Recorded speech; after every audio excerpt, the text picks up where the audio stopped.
ఇప్పుడే country delight యాప్ని download చేసుకోండి. Download the country delight app now. నమస్తే, వెల్కమ్ టు సుమన్ టీవీ. ఇక్కడ స్క్రీన్లో మీకు కనిపిస్తున్నటువంటి వ్యక్తి పాకిస్తాన్ సైనిక ప్రతినిధి లెఫ్టినెంట్ జనరల్ అహ్మద్ షరీఫ్. కారు కూతలు కూస్తున్నాడు. భారత్ మీద ఇంకా విషాన్ని చిమ్ముతూనే ఉన్నాడు.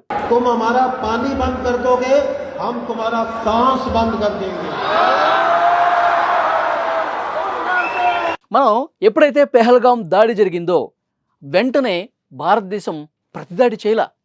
వెంటనే అమాయకులైనటువంటి 26 మంది ప్రాణాలను బలిగొన్న తర్వాత ఆవేశంతో ఊగిపోయి మనం రక్తపాతం సృష్టించలా, దాడి చేయలా పాకిస్తాన్ మీద. ఆలోచించాం. పాకిస్తాన్కి గట్టిగా బుద్ధి చెప్పాలని సింధు నదీ జలాల ఒప్పందాన్ని నిలిపివేశాం. అప్పటికైనా పాకిస్తాన్లో ఒక బుద్ధి వస్తుందని చెప్పి సింధు జలాలు ఆపేయటం వల్ల తీవ్రం అంటే తీవ్ర నష్టం పాకిస్తాన్కి జరుగుతుంది. అలాంటి దెబ్బ కొట్టింది భారతదేశం. 80% పూర్తిగా ఎడారిగా మారిపోతుంది సింధు జలాలు గనక భారతదేశం నుంచి పాకిస్తాన్కి వెళ్ళకపోతే. సో ఇలాంటి దెబ్బ, చాలా తెలివైన దెబ్బ. పాకిస్తాన్ మళ్ళీ ఇలాంటి దాడులు చేయాలంటే భయపడే విధంగా ఒక అద్భుతమైనటువంటి నిర్ణయం సింధు జలాల్ని నిలిపివేయటం. ఇప్పుడు దీని మీదే అక్కడ ఉన్నటువంటి పాకిస్తాన్ నాయకులు కావచ్చు, ఇలాంటి అధికారులు ఇంకా కారు కూతలు కూస్తున్నారు. ఇంకా విషం చిమ్మేటువంటి ప్రకటనలు చేస్తున్నారు. మీరు సింధు జలాల్ని నిలిపివేశారు కదా, సింధు జలాలు కనుక భారత్ నుంచి పాక్కు రాకపోతే అక్కడి ప్రజల ఊపిరి ఆపేస్తాం. వీడు పాకిస్తాన్లో ఒక విశ్వవిద్యాలయంలో మాట్లాడటానికి వెళ్ళాడండి. వెళ్ళి ఏం చెప్తాడో తెలుసా? భారతదేశం సింధు జలాలు ఆపేసింది కదా, ఇది కంటిన్యూ చేస్తే నిజంగానే అక్కడ కశ్మీర్ దగ్గర డ్యాంలో నిర్మాణం చేసి సింధు జలాల్ని రాకుండా కట్టడి చేస్తే అక్కడి ప్రజలు ఊపిరి తీసేయటమే కాదు, ఆ సింధు జలాల్లో అక్కడి ప్రజల రక్తం పారిస్తాం అని మాట్లాడతాడండి. ఎంత దుర్మార్గమైనటువంటి ఆలోచన కలిగి ఉన్నాడు ఈ అహ్మద్ షరీఫ్ అనే వ్యక్తి. మళ్ళీ సైనిక అధికారి ఇతను.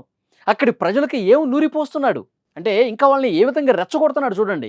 అంటే అక్కడ స్థానికంగా చదువుకునే యువత కూడా మీరందరూ కూడా ఉగ్రవాదులుగా మారిపోండి, భారతదేశం మన మీద విషం చిమ్ముతోంది, భారతదేశం మన పట్ల ఇంత దారుణమైనటువంటి నిర్ణయాలు తీసుకుంటుంది, మీరందరూ కూడా భారతదేశం మీదకి ఎగబడి దండయాత్ర చేయండి, ఉగ్రవాదులుగా మారిపోయి అక్కడ అమాయకుల్ని చంపేయండి, ఈ విధంగా రెచ్చగొడుతున్నాడా?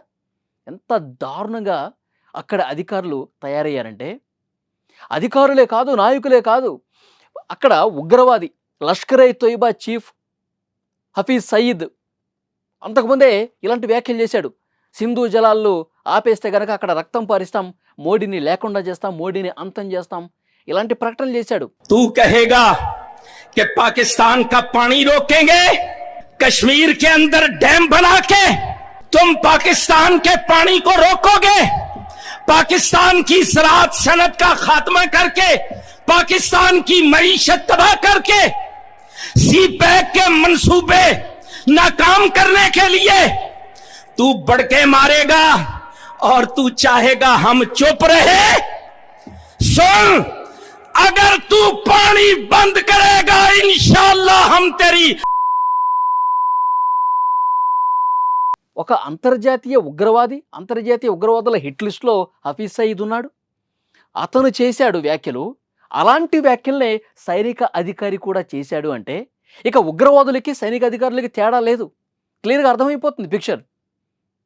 అక్కడ ఉగ్రవాదులు ఏ మనస్తత్వంతో అయితే ఉంటారో, అక్కడి ఉగ్రవాదులు ఏ విధంగా ఒక దాడులు చేస్తూ హింసను సృష్టిస్తూ కశ్మీర్లో కావచ్చు, మన భారతదేశంలో హింసను ప్రేరేపిస్తూ ప్రశాంతత లేకుండా చేయాలన్న మైండ్ సెట్తో అక్కడ ఉగ్రవాదులు ఏ విధంగా అయితే ఉంటారో అక్కడ పాకిస్తాన్ అధికారులు కూడా, అక్కడ పాకిస్తాన్ నాయకులు కూడా ఇదే మైండ్ సెట్తో ఉంటారు. అంటే అక్కడి పాలకులు, సైనికులకి, అధికారులకి ఎలాంటి భావజాలం అయితే ఉందో ఉగ్రవాదులు కూడా అదే భావజాలంతో ఇద్దరూ ఒకటే. అందుకే కదా భారతదేశం మీద ఉగ్రవాదుల్ని ఉసిగొలుపుతోంది పాకిస్తాన్ అని చెప్పి మనం ప్రపంచం ముందు పాకిస్తాన్ని దోషిగా నిలబెట్టేది ఇందుకే కదా. ఉగ్రవాదుల్ని పెంచి పోషిస్తున్న దేశం పాకిస్తాన్ అని మనం ప్రపంచం ముందు ఆవిష్కరించేది ఊరికే కాదు. అక్కడ స్వయంగా పాకిస్తాన్లో ఉన్న మంత్రే చెప్పాడు, ఎస్ మేము ఉగ్రవాదుల్ని పెంచి పోషించాం, ఉగ్రవాదులకు అడ్డగా ఉంది పాకిస్తాన్ అని చెప్పి బహిరంగంగా అక్కడ మంత్రి మాట్లాడంటే ఎంత దారుణం, ఎంత అమానుషమైనటువంటి ఘటనలకు పాల్పడుతోంది పాకిస్తాన్. అంటే వీళ్ళకి ఊరికే ఈ విధంగా మనం సింధు జలాలను నిలిపేశామని చెప్పి ప్రకటన చేస్తేనే వాళ్ళు హడలెత్తిపోతూ ఉన్నారు. అక్కడి ప్రజలు పూర్తిగా వాటర్ లేక చాలా దయమైనటువంటి పరిస్థితి ఎదుర్కొనేటువంటి ఉంటుంది సిచ్యువేషన్ అక్కడ.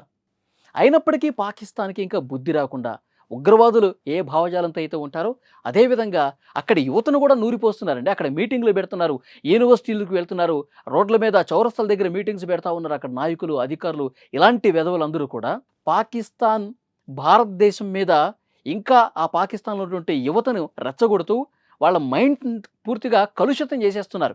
భారతదేశం అంటే మనకి శత్రు దేశం ఎప్పటికీ కూడా. మనం వాళ్ళ మీద దాడులే చేయాలి. మనం సరిహద్దులు దాటి భారతదేశంలోకి ప్రవేశించి అల్లకల్లోలం చేయాలి అని చెప్పి ఈ విధంగా నూరిపోస్తుంటే అక్కడి ప్రజలేమన్నా బాగుపడతారండి? అక్కడి ప్రజలేమన్నా వాళ్ళకి అభివృద్ధి కావాలి, సంక్షేమం కావాలి, అక్కడ చదువుకోవాలి, ఉద్యోగాలు రావాలి, పెద్ద పెద్ద కంపెనీలు అక్కడికి రావాలి, అన్ని దేశాల్లాగా మనం కూడా ప్రశాంతంగా బతకాలి. ఇలాంటి ఆలోచన ధోరణి అక్కడి నాయకులకు, అక్కడి పాలకులకు, అధికారులకు లేదండి.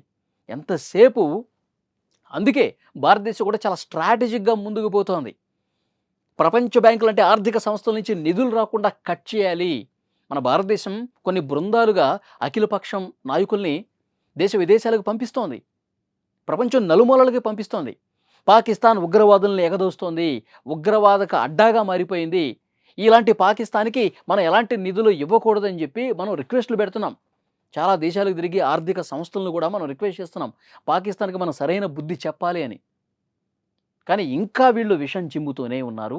భారతదేశం మీద ఉగ్రవాదుల్ని ఎగదోస్తూనే ఉన్నారంటానికి ఈళ్ళు చేస్తున్నటువంటి వ్యాఖ్యలు అక్కడ సమావేశాల్లో పాల్గొని మాట్లాడుతున్నటువంటి మాటలు నిదర్శనం. ఫ్రెండ్స్ మీరేమంటారు? ఇలాంటి దుర్మార్గుల్ని ఏం చేస్తే వీళ్ళు సరైన దారికొస్తారు? ఇంకా పాకిస్తాన్ పాలకులు, ఇలాంటి అధికారులు మన మీద మాట్లాడుతున్నటువంటి ఈ వ్యాఖ్యల్ని మీరు ఏ విధంగా చూస్తున్నారు? కామెంట్ రూపంలో తెలియజేయండి.